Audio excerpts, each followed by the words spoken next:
catchy, thirsty like thirsty. I'm the trashy attorney, as many of you know. And I am the director of Just Zero, a national zero waste organization that works on incineration, landfilling, composting, reduce, reuse, and recycle right.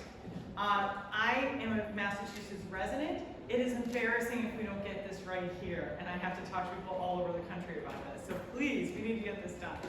I've been working with a lot of the folks in this room for over 15 years on some of these issues.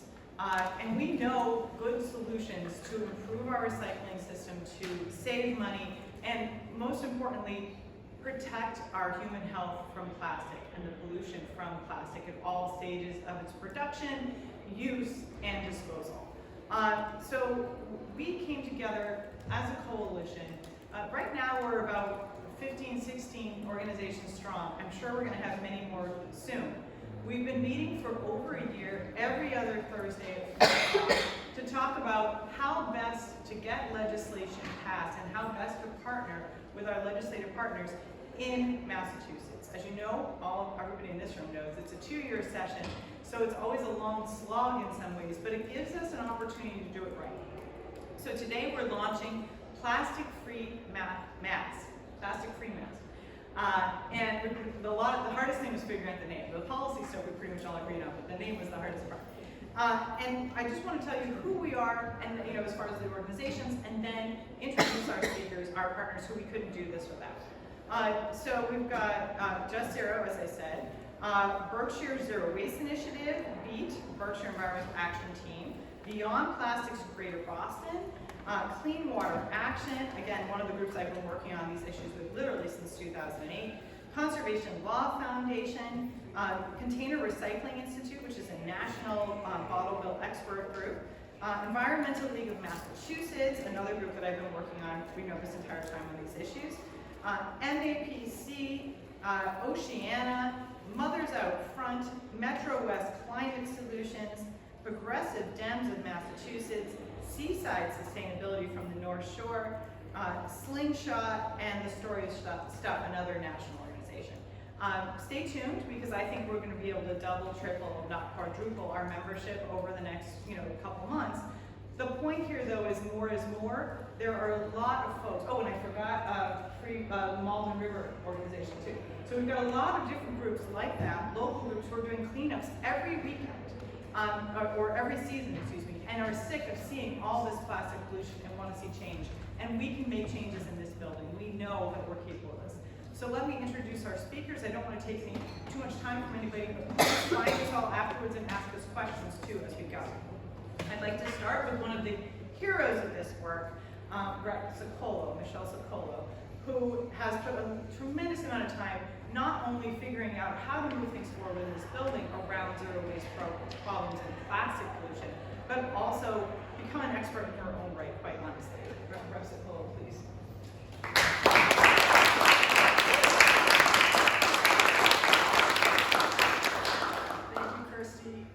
Good morning. Welcome to you all. I'm thrilled to be here. This is an exciting day for us as we launch this coalition. As Kirsty said, I founded the Zero Waste Caucus about 4 years ago with Senator Lewis. He's going to speak after me. Want to recognize a few colleagues in the room. I know Senator Lewis will also recognize our chair, Senate Chair Becca Rausch of the Environmental Committee. We have Representative Owens and Representative Kasner here as well. And we have the staff from the Environmental Committee, which is really exciting to me because they're the ones that do all the work, and I'm sort of grateful to them for being here. It is not easy to make policy change, and that's why we need coalitions like this that really help us. Today already there are more than 16 organizations that have joined the coalition, but I'm more excited about the work that the coalition has been doing over the past year. Meeting twice a month is a remarkable feat, and they are doing the work that will help us move the policy forward. You all are probably, I'm preaching to the choir, you know some of the statistics about how dire the situation is and why we need to make change, but just to reiterate a few things, 16% of our trash, over 1 million tons a year, is plastic in Massachusetts. 40% of our plastic is used only once, which is really awful. to consider that we take something, we use it for a minute or two, maybe we drink down a bottle of water, maybe we drink this, through a straw and pop and toss it away, and that is then later incinerated and degraded into terrible things in our environment. It turns into PFAS in our water, it contaminates our soil. It's just absolutely terrible. Most people think plastic can be recycled, but they don't realize that very little of it is. Only 5 to 6% of our plastic is ever recycled, and it can only be recycled 7 times at most, at best, and usually less than that. So it's not like it gets recycled infinitely, indefinitely into good products. Plastic is usually downcycled, not able to be made into food-grade plastics after it's been used once. So that's also, people think, oh great, we're just going to recycle our way out of this problem and it won't be a problem. That's not the case. 5 incinerators in Massachusetts that burn almost 3 million tons of materials, and they're all either in or adjacent to environmental justice communities. And what's worse, we also then send a lot of our trash out of state, where things are regulated even less. 35% of Massachusetts trash was exported in 2020 to other states that have lower environmental regulations, and it's damaging their water, their soil, their people, their air, in the environmental justice communities all up and down the New England corridor and broader through our country. So that's a big problem. So I really just wanted to thank you all for coming, really just reiterate that this is going to be a great project that we work on together with all these great coalitions. And I think it's time to turn it over to Senator Lewis. Yes. We have another colleague here as well. Thank you for joining us, and I will yield the Thank you.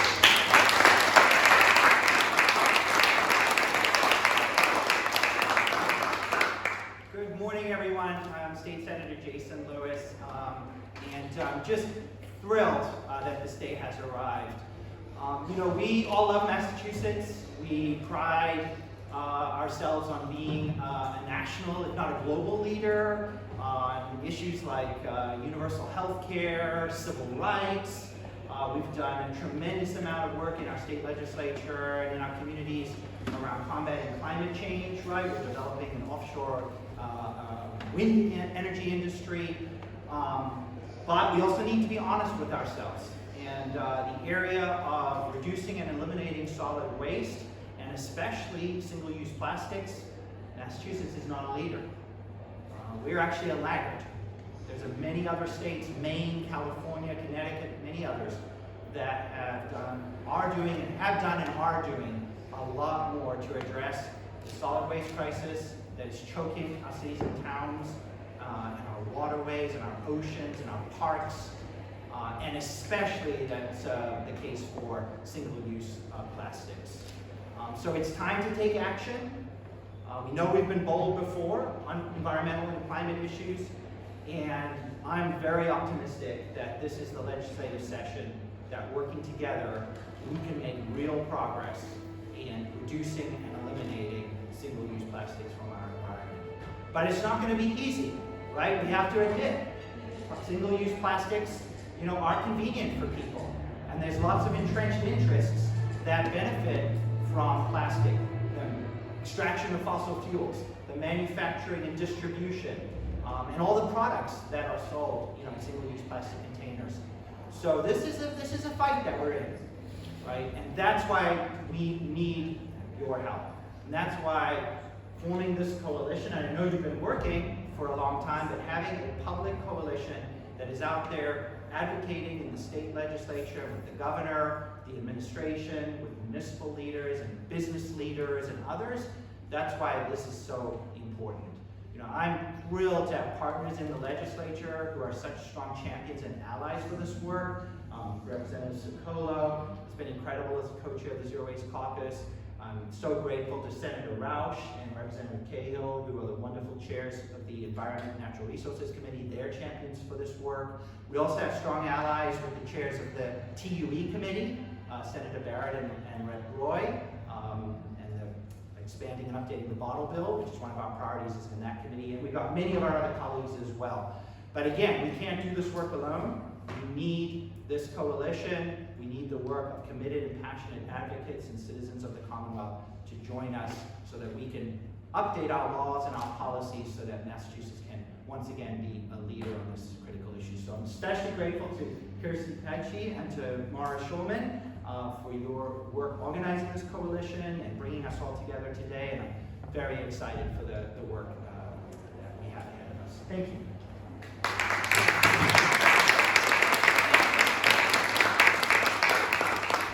Thank you very much, Senator, and we're very thankful. Again, without the legislative partners, it's very difficult to move forward in a structured and productive way. Another hero that I want to bring to the table here who's been working on these issues, and actually the idea for making this coalition outward-facing came at the event that Chair Roush actually had us at last time at the State House. Chair Roush, the chair of the Senate chair of the Environment Committee, please, if you could say a few words, we really appreciate it.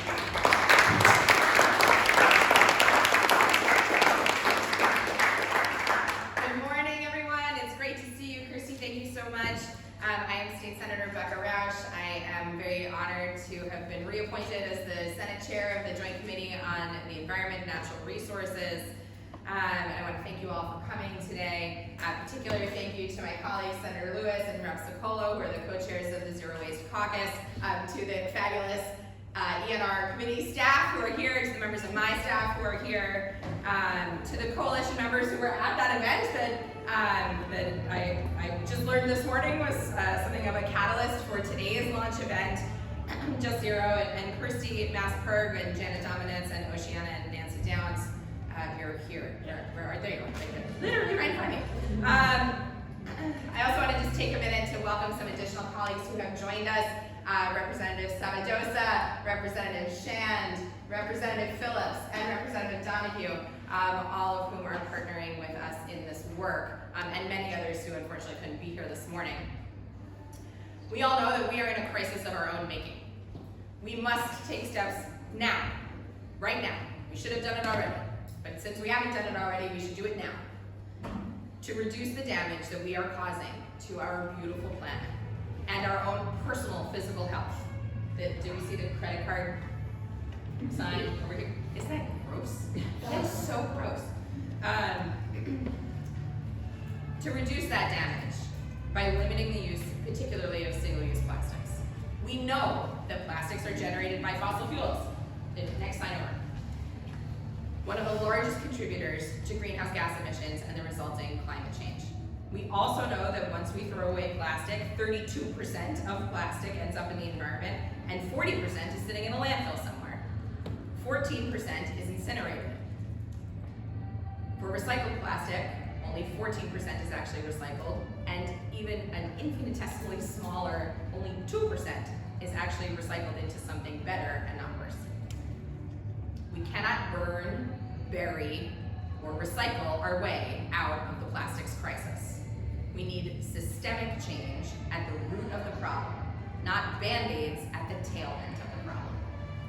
That's why so many of us in the legislature, including all of us standing up here today, have filed several pieces of legislation to reduce the use of plastics, and particularly targeting single-use plastics, including the Plastics Reduction Act that I filed with Representative Phillips.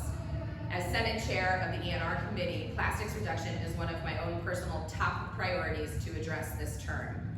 Our committee held a hearing on these bills and several related matters in June, which we are all now considering. But as you've heard already, and as you will hear more throughout the course of the day and throughout the work of this coalition, moving legislation requires all of us. There are 200 members of this legislature. Nobody moves something on their own. Nobody. Contact your state representatives and senators to ask them to co-sponsor legislation pertaining to the reduction of plastics. Ask your friends to do the same wherever they live in the Commonwealth. Contact leadership of our respective chambers, Senate President, Speaker of the House, their leadership teams, to say how important it is to you that we address the plastics crisis this term. Local governments also can extend support, including through formal resolutions and slightly less formal letters from municipal executive bodies. All of these things can influence outcomes. We must put all of our collective muscle behind key pieces of legislation this term. If we want systemic change to address the plastics crisis head-on, we need systemic dedication from the grassroots to the corner office. And I remain steadfastly committed to collaborating with all of you to bring that change into fruition. Thank you so much.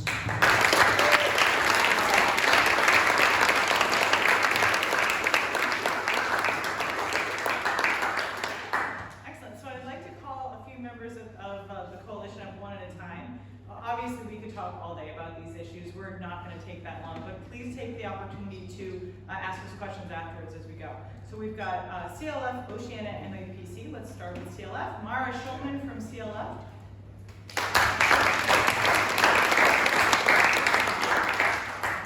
So as the Senator just said, so many legislators this session have filed really, really great bills that, if passed into law, will help us take really great strides towards tackling the plastics crisis that you've heard about. I don't have time to discuss them all, but I want to highlight a few.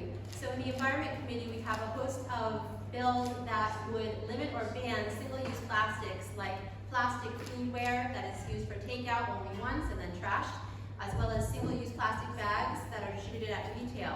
Across Massachusetts, we already have over half of municipalities that have banned single-use plastic bags at checkout, so there's no reason that at the state level we can't take the lead from our strong leaders at municipal level and pass this bill into law. We also have a really wonderful bill at the Environment Committee that would address the problem of plastic packaging.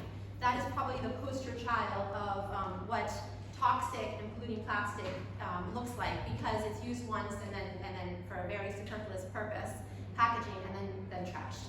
The Extended Producer Responsibility Law for plastic packaging would put the responsibility back on the producers of plastic to take responsibility for at the end of its very short single-use life. Require them to reduce the toxicity in their packaging, increase its recyclability, as well as reducing the amount of packaging they use as well.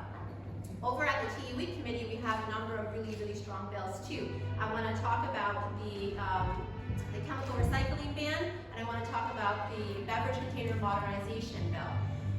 The chemical recycling ban would prohibit any facilities here in Massachusetts from being built that would use the false solution of chemical or high heat processing to convert plastic waste into another product or fuel or energy.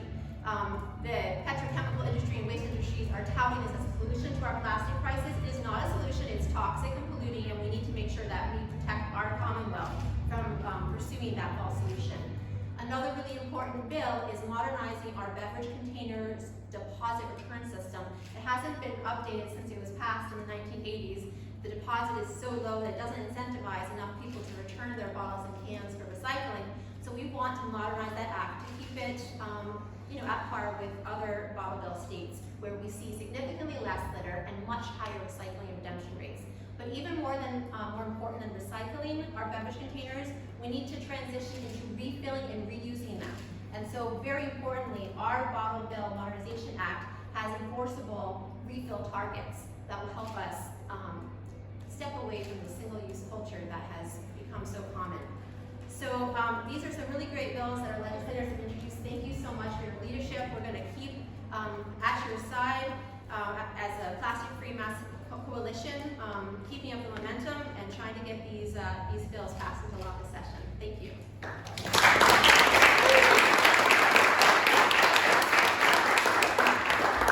Nancy from Oceana. Nancy down, Oceana. Here you go. Thanks, Nancy. I'm Nancy Downs. I'm Field Campaigns Manager for Oceana in Massachusetts. I am already jazzed just hearing all the talking points from the different people in the room and the chants and leadership and momentum behind this. So we're convening today to support legislation that would reduce the production and use of single-use plastics in the state. This push for action is reinforced by polling data from Oceana showing that 89% of Massachusetts voters support state and local policies to reduce single-use plastics. Plastics are polluting our oceans, they're harming marine life, and devastating ecosystems. And we know the only solution to stop the problem at its source is by reducing the amount of plastic we create, the amount of plastic that we use, and the amount of plastic that we're throwing away. Massachusetts can make a difference. The voters are communicating to us that they want this. We have a strong coalition of powerful groups, both at the state and federal level, that are behind this. I'm so grateful for all of the champs in the room that are leading the way and the groups that have come together to work on this. And I just learned, Rebecca Rausch, that from Plastic Pollution Coalition, that if you use a plastic cutting board, that credit card amount goes up. So I was very upset to learn that the other day. So thank you so much. I'm very excited to work with this coalition. Thank you.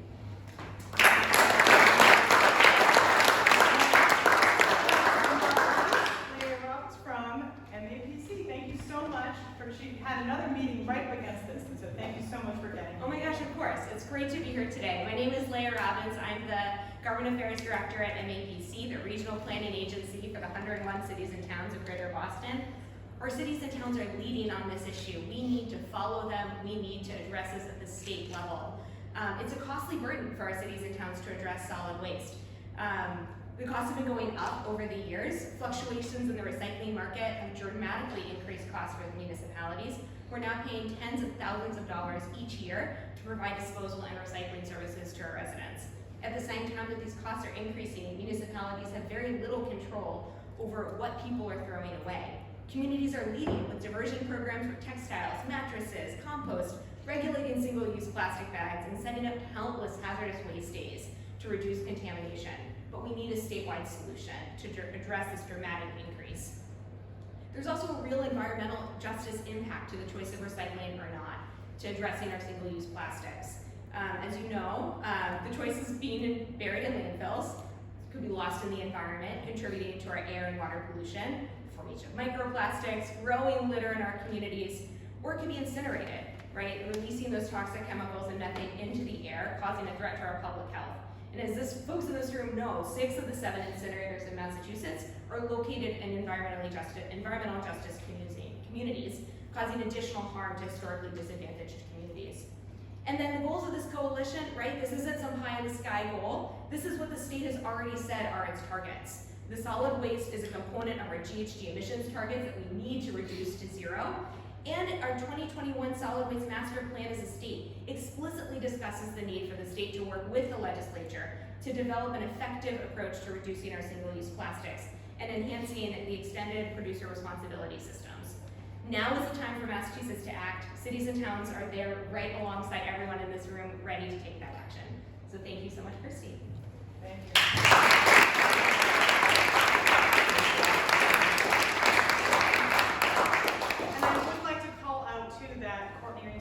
Mass DEP is here today, so we know that our governor and our agencies are ready to step up and do this with us, and we really appreciate your being here and making the time and people, again, paying attention to this. So you've heard it. It's not a new story. We know this, right? The cities and towns across the state want to see us modernize the bottle bill, ban the plastics that are unnecessary and that we can't recycle. Those single-use bottles, single-use bags, polystyrene. My mother just called and yelled at me yesterday morning, we have to ban polystyrene, which, I'm tired of that, guys, and I know all of you are too, and I hope you have family and friends who are also yelling at you to try and get this done. Please be in touch. We are, again, going to keep on meeting every other week. We're going to keep on figuring out how we can keep the drumbeat going and get these bills through the legislature this year, this session. Thank you so much for being here today. Thank you.